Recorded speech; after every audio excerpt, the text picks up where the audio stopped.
사랑하는 교회 여러분, 하나님의 은혜와 사랑으로 1월 마지막 날, 마지막 주일을 맞이하여 경건한 마음으로 예배드리는 성도님들에게 주님의 은혜와 축복이 함께 하시기를 기원합니다.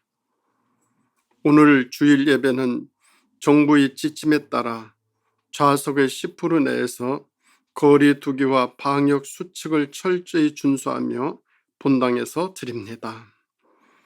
예배 자료는 통신으로도 보내드리며 설교만 녹음하여 함께 올려드립니다. 항상 코로나19에 주의하면서 거리 두기와 방역 수칙을 지키며 건강에 더 유념하시기 바랍니다. 그리고 병상에서 치료받는 모든 분들의 쾌유와 코로나19 퇴치를 위해 수고하시는 분들을 위하여 항상 기도해 주시기 바랍니다. 이 주간에도 소망하고 기도하시는 일들마다 주님의 인도하심과 도우심이 함께 하시기를 기도드립니다. 오늘 우리에게 주시는 하나님의 말씀은 베드로전서 4장 7절에서 11절입니다. 만물의 마지막이 가까이 왔으니 그러므로 너희는 정신을 차리고 근신하여 기도하라. 무엇보다도 뜨겁게 서로 사랑할지니 사랑은 허다한 죄를 덮느니라. 서로 대접하기를 원망 없이 하고 각각 은사를 받은 대로 하나님의 여러 가지 은혜를 맡은 선한 청지기같이 서로 봉사하라. 만일 누가 말하려면 하나님의 말씀을 하는 것 같이 하고 누가 봉사하려면 하나님이 공급하시는 힘으로 하는 것 같이 하라. 이는 범사에 예수 그리스도로 말미암아 하나님의 영광을 받으시게 하려 함이니 그에게 영광과 권능이 세세에 무궁하도록 있느니라. 아멘. 오늘 말씀의 제목은 마지막이 가까이 올수록입니다. 어느덧 2021년 1월 마지막 날입니다. 한 해가 시작되는가 했는데 벌써 한 달이 지났습니다. 그리고 지난 1년 동안은 코로나19를 겪으면서 우리로 하여금 많은 것들을 생각하게 하고 있습니다. 우리가 사는 이 세상은 점점 더 어려워져 가고 있는 것 같습니다.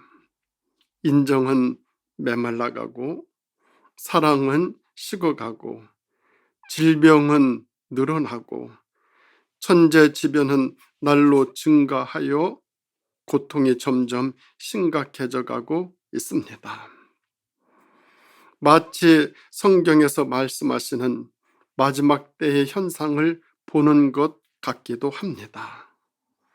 사도 바울은 마지막 때의 현상을 디모데후서 3장에서 이렇게 말씀하고 있습니다. 네가 이것을 알라. 말세에 고통하는 때가 이르리니 사람들은 자기를 사랑하며 돈을 사랑하며 자긍하며 교만하며 해방하며 부모를 거역하며 감사치 아니하며 참소하며 절제하지 못하며 사나우며 선한 것을 좋아하지 아니하며 배반하여 팔며 조급하며 자고하며 쾌락을 사랑하기를 하나님 사랑하는 것보다 더하며 경건의 모양은 있으나 경건의 능력은 부인하는 자니 이 같은 자들에게서 네가 돌아서라. 우리가 신앙 생활을 하는 데 있어서 마지막 때를 생각하며 사는 것이 얼마나 유익한 일인지 모릅니다. 그래서 전도서에 보면 지혜자의 마음은 초상집에 있고 우매자의 마음은 연락하는 집에 있다고 했습니다. 지혜로운 사람일수록 마지막을 알고 느끼고 깨달으며 살아가지만 어리석은 사람은 마지막을 모르고 외면하고 멀리하며 살아갑니다. 전자는 종말론적인 삶이고 후자는 종말의 삶입니다. 종말의 삶은 오늘만 사는 것처럼 함부로 막 살아가지만 종말론적인 삶은 삶의 순간순간을 진지하고 정성스럽게 삽니다. 항상 마지막을 생각하며 더 바르고 의롭게 살아가려 합니다. 그래서 베드로는 마지막이 가까이 올수록 우리 그리스도인들이 어떻게 살아가야 할지를 교훈하고 있는데, 이에 대하여 우리 그리스도인들은 어떻게 삶을 살아가야 할까요? 첫째는 정신을 차리고 근신하여 기도해야 합니다. 우리가 세상을 살아가면서 느끼는 바이지만 우리 인간의 힘으로 할 수 없는 일들이 얼마나 많이 있습니까? 그래서 우리는 기도할 수밖에 없습니다. 예수님이 베드로와 요한과 야고보와 더불어 변화산에서 내려오는데 산 아래에 있던 다른 제자들이 귀신 들려 고생하는 아이의 아버지와 논쟁하고 있었습니다. 아이의 아버지는 왜 아이의 병을 고쳐주겠다고 장담해 놓고 고치지도 못하고 아이만 고생시키냐고 하며 언성이 높아졌습니다. 예수님의 제자들은 아이가 불쌍해서 고쳐보려고 이렇게도 해보고 저렇게도 해보며 백방으로 노력했지만 고치지 못해 입장만 난처해졌습니다. 바로 그때 예수님이 하산하셨습니다. 아이 아버지는 예수님께 선생님의 제자들이 우리 아이의 병을 고쳐준다고 해서 맡겼더니 고치기는커녕 아이만 더 고생시켰습니다. 선생님이 하실 수 있으시면 좀 고쳐주십시오라고 호소합니다. 이때 예수님은 엄숙한 얼굴로 아이의 아버지를 보면서 할 수 있거든 이란 말이 무슨 말이냐? 믿는 자에게는 능치 못한 일이 없느니라 하시면서 아이 아버지에게 말하였습니다. 그때 아이 아버지가 내가 믿나이다. 나의 믿음 없는 것을 도와주소서라고 외칩니다. 그때 예수님이 벙어리 뒤고 귀먹은 귀신아, 내가 네게 명하노니 그 아이에게서 나오고 다시 들어가지 말라. 그렇게 명령하시니까 귀신이 나가고 아이가 정상으로 회복되었습니다. 집에 들어갔을 때 제자들이 예수님께 조용히 물었습니다. 우리는 왜 귀신을 쫓아내지 못했습니까? 이때 예수님의 대답이 기도 이외에 다른 것으로는 이런 유가 나갈 수 없느니라 말씀하셨습니다. 능력 있는 삶을 원하십니까? 기도해야 됩니다. 믿음의 기도는 역사하는 힘이 매우 큽니다. 근신하고 깨어 기도해야만 시험에 들지 않습니다. 베드로는 이것을 뼈 아프게 체험한 일이 있었기 때문에 베드로전서 5장 8절에 근신하라, 깨어라, 너의 대적 마귀가 우는 사자같이 두루 다니며 삼킬 자를 찾는다라고 했습니다. 마지막이 가까이 올수록 더 기도해야 능력 있게 살 수 있습니다. 마지막이 가까이 올수록 더 기도해야 시험에 들지 않습니다. 마지막이 가까이 올수록 더 기도해야 믿음을 지킬 수 있습니다. 그런가 하면 둘째는 마지막이 가까이 올수록 무엇보다 열심히 사랑해야 합니다. 오늘 우리가 사는 이 세상에 가장 필요한 것이 무엇일까요? 그것은 바로 사랑입니다. 그 이유는 허다한 죄를 덮기 때문입니다. 그래서 더 열심히 사랑해야 합니다. 우리 믿는 사람이 받는 은사는 여러 가지가 있습니다.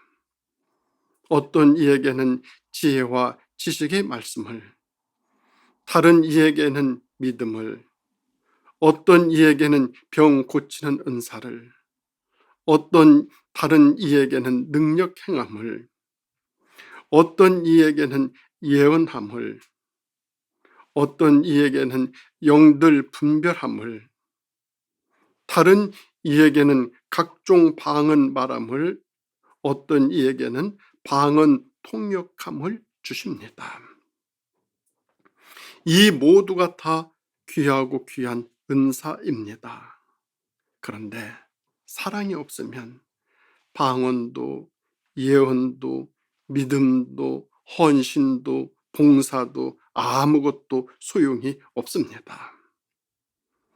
그 어떤 은사도 사랑이 없으면 아무것도 아닙니다. 왜 우리가 사랑해야 합니까? 그것은 허다한 죄를 덮어주기 때문에 그렇습니다. 사람치고 허물없고 죄 없는 사람이 어디에 있습니까?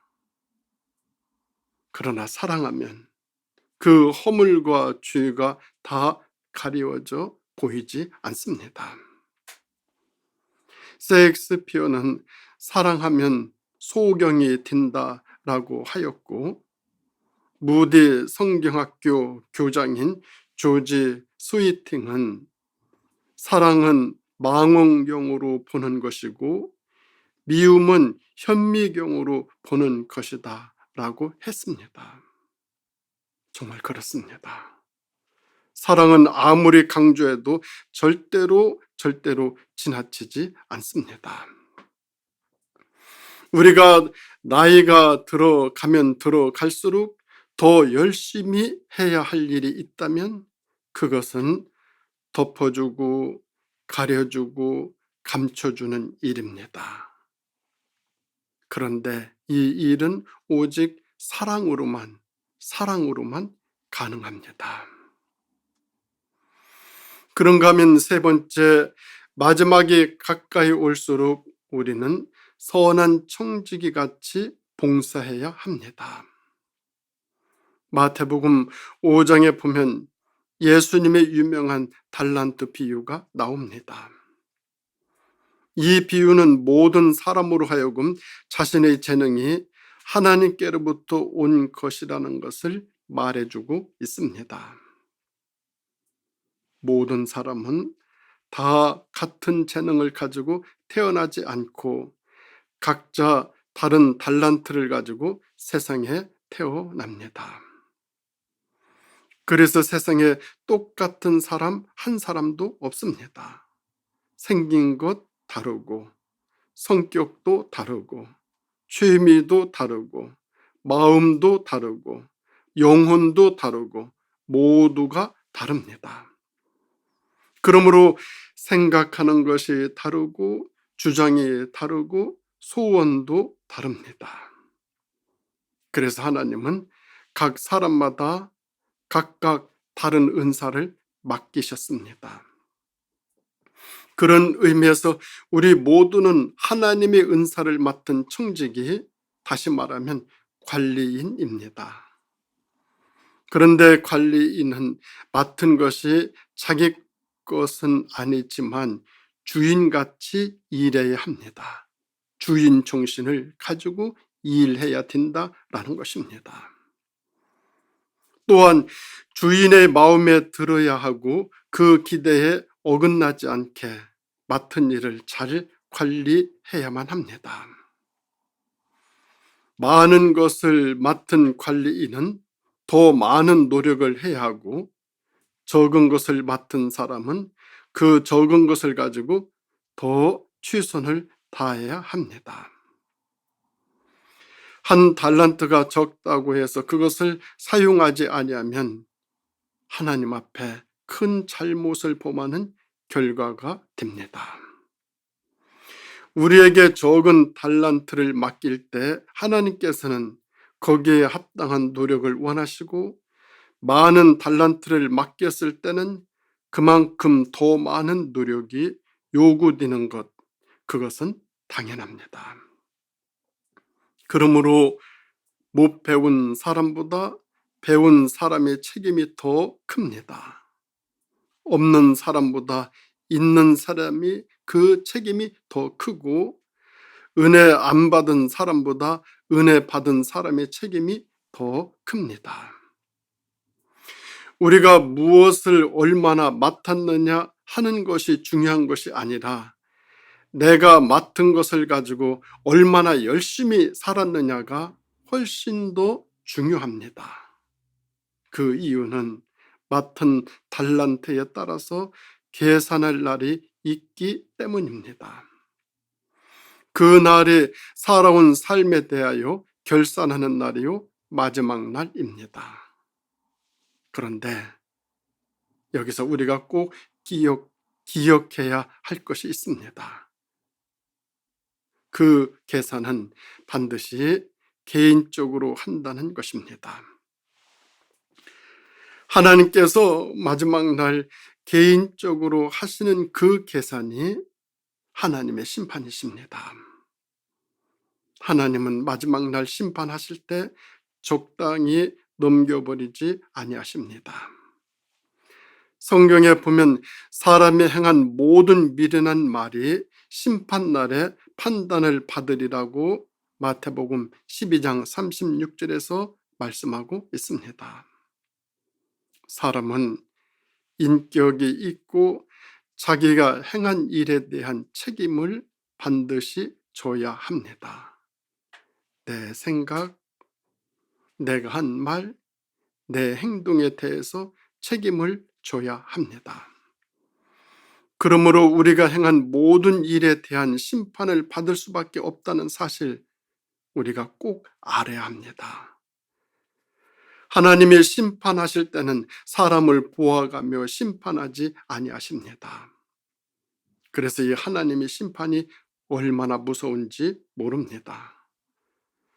그러나 우리에겐 우리를 대변해 주시는 분이 계시는데, 바로 그분은 우리 주 예수 그리스도이십니다. 그 이유는 우리가 예수 그리스도 안에 있으면 이 심판이 면제되기 때문입니다. 주님께서는 분명히 말씀하셨습니다. 내가 진실로 진실로 너에게 이르노니, 내 말을 듣고 또 나 보내신 이를 믿는 자는 영생을 얻었고 심판에 이르지 아니하나니 사망에서 생명으로 옮겼느니라 하셨습니다. 그리스도 안에 있는 사람들은 심판을 면하게 됩니다. 그 이유는 예수 그리스도께서 우리 대신 심판을 받으셨기 때문입니다. 이것이 은혜 중에 은혜입니다. 이 하나님의 은혜가 얼마나 중요하고 큰 축복인지 모릅니다. 이 은혜와 함께 하나님은 모든 사람들에게 거기에 합당한 달란트를, 은사를 주셨습니다. 내가 가진 것이 비록 2 달란트밖에 되지 않지만 이것으로 최선을 다하면 5달란트 맡았던 사람이 5달란트 남겼을 때 받은 칭찬과 똑같이 받게 됩니다. 양적으로 말하면 2달란트는 5달란트의 반도 못 됩니다. 그러나 하나님의 심판의 기준은 양에 있는 것이 아니라 비중에 있습니다. 5달란트 받은 사람이 5달란트 남긴 것이나 2달란트 받은 사람이 2달란트 남긴 것이나 하나님은 다 똑같이 보십니다. 하나님이 일꾼에게 주신 상급은 2달란트 받은 사람이 2달란트 남겼을 때와 5달란트 받은 사람이 5달란트 남겼을 때 똑같이 여기십니다. 주님의 칭찬에는 차이가 없습니다. 상급에도 차이가 없습니다. 착하고 충성된 종아, 네가 작은 일에 충성하였으니 내가 많은 것으로 네게 맡기리니 네 주인의 즐거움에 참여할지어다 말씀하고 있습니다. 하나님은 맡은 일에 진정으로 진심으로 봉사하는 그 마음, 그 자세, 그 모습을 찾으십니다. 사랑하는 우리 성도 여러분, 우리 모두 마지막이 가까이 다가올수록 더 열심히, 더 성실히 기도하고 사랑하고 봉사하며 살아 주님으로부터 착하고 충성된 종이라고 칭찬받는 복된 미래가 다 되어질 수 있기를 주님의 이름으로 축원드립니다. 기도하시겠습니다.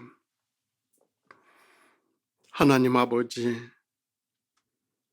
저희들에게 이 세상을 살아갈 수 있는 은혜와 축복 베풀어 주심에 감사드립니다. 세상을 살아가며 저희들에게 맡겨주신 귀하고 복된 그 은혜, 은사, 그 축복들 저희들이 잘 관리하면서 마지막에 가까이 올수록 더 진실되고 더 성실하고 더 온전하게 살아 마지막 날 주님으로부터 착하고 충성된 종이라고 칭찬받는 그런 저희들이 되어질 수 있도록 인도하여 주시고 축복하여 주시기를 예수님의 이름으로 간절히 기도드립니다. 아멘.